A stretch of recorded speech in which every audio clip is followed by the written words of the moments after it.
Inkuru yankururaga, urugamba narwanaga, kera naratsindaga ariko ubu ntabwo ariko nkiri. Dore intimba zari za zindi navugaga disi numva, nagira ngo ndacaguye bikagenda, ariko ubu nsigaranye intimba. Abenshi twabanye bucece, twavugaga buri kimwe tugendana, none ubu inkuru ni iyande. Ahari umugabo hagiye ububwa, hari nivugire habaye uko, naracecekeshejwe burundu, sinzi niba nawe ubyumva. Ibyo koko bitangira biryoha, wajya kubivuga ukumva niko bigenda, wabisobanura byose ukumva niko bikwiye, ariko ntabwo ubuzi ngo ejo bizahaka iki. Mukobwa mwiza nakuye iwabo nkurora, numvaga ko byibuze ari wowe ugiye kumvura, none ni ukubera iki ari wowe uri kumbabaza ukantera intimba yo kwicuza.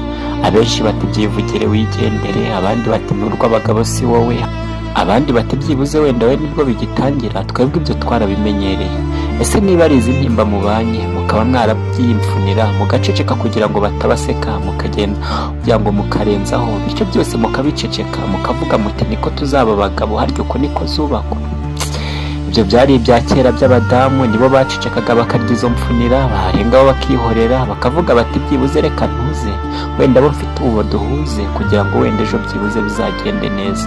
Ariko ndabona abagabo ari bo babasimbuye, ntabwo ari bo bicaye muri ibyo byimbo, ahubwo abagore nibo babaganjije, nibo bavuga byibuze rikagenda, ngo ni ukugira byibuze batajyanwa.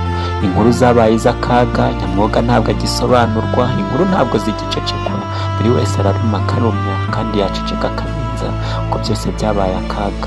Ninde wasobanuye iby'umugabo? Uwavuze inkuru za zindi za bucece yasobanura akavuga ati ndaje, urugamba rukamubana urw'akaga, ariko byibuze ati ndarya ndahaga, karenzaho bityo akinumira, akaba umugabo umwe agatuza, kugira ngo byibuze ejo wenda atazimena inda, ugasanga byibuze abishyize hanze, buri wese aramwose kandi nawe ijoro ryamubanye akaga.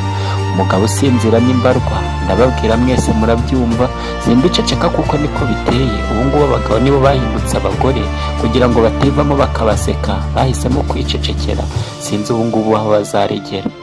Umunsi wa bukuru wari uyu, umugabo yagiraga ijambo, yataha akabwira umugore ati nuko icyo ategetse kikaba uko, ariko ubu byose byarahindutse.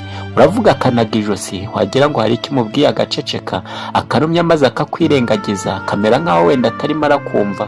Ibyo bigatera umutima kwicuza, ugafata imyanzuro itakwiye, wagira ngo uzamuye ukuboko akakubwira nti ngaho ibeshye se byibuze zikurye, wareba kuko ugasanga niko biteye, ukavuga uti reka ndenzeho, yataka gatoya ugahita upfukama, ugasaba imbabazi ntaho uragera, kandi urugamba ari we warushotoye, ugasanga intambara ni wowe wigumye, ugaceceka ukarumya kugira ngo ahari wenda utagenda. Iby'aka kaga ni ak'abagabo, iby'aka karenzo ni ak'abahora, reka byibuze njye mbe ncumbikiye aha. Yari umusizi wanyu.